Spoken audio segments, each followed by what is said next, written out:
Okay, now before we start this video, I got two things to say. One, ignore the 480p quality and the shitty ass watermark in the corner. I'm just so busy that I cannot find money or a video making. Okay, I'll admit it, I'm just broke.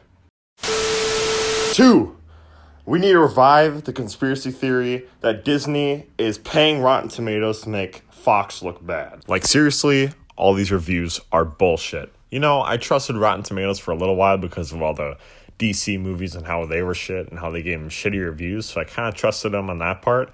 But to give Dark Phoenix 20% is just taking things out of proportion. Throughout the whole entire movie, I was sitting there waiting for one bad part to show up and just laugh at how bad the acting is or how cringy that line was. But throughout the whole movie, I thought it was great. I thought the acting was great. I thought the plot was great.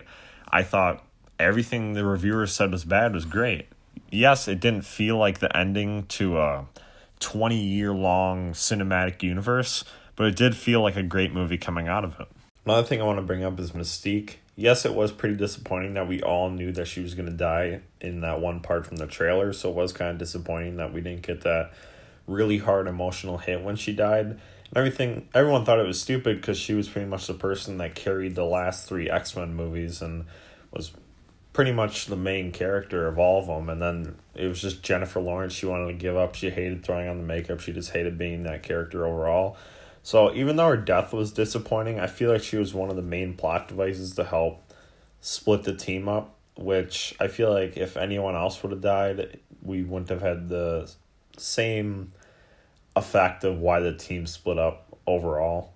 Another character I want to bring up is Quicksilver because everyone seems to be disappointed with him because he didn't have a cool slow-mo scene.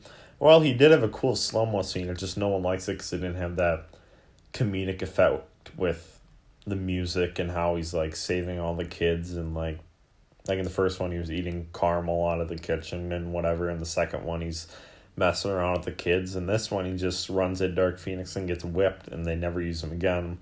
Even though I thought it was disappointing that they didn't really use Quicksilver as much as I would have liked them to, I feel like, you know, he would have been too OP in the fight, and I don't feel like it should be funny. I mean, come on, if you look at the title, it says Dark Phoenix.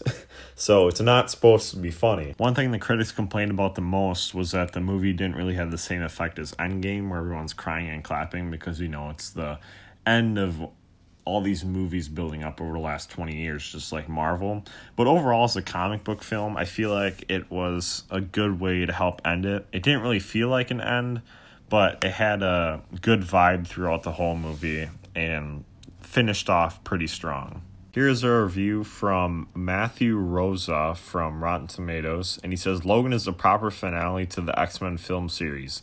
X-Men Dark Phoenix is so disappointing that it doesn't even deserve that honor.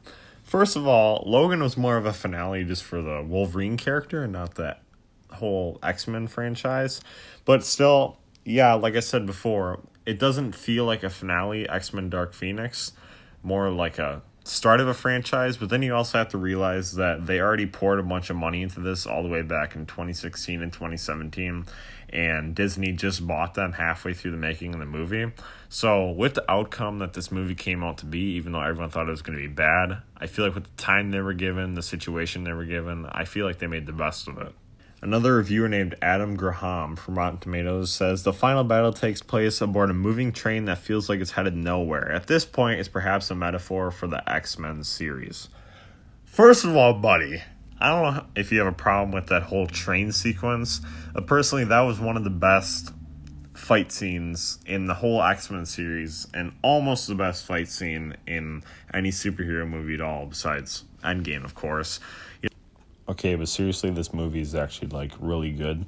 It's definitely one of my favorite X-Men movies. Not as good as Logan, but definitely better than 1, 2, 3, Apocalypse, Origins, of course. So it's definitely one of the top ones on my list. And I feel like the reviewers are wrong. You should definitely go see it if you decided not to because of all these bad reviews. But, yeah.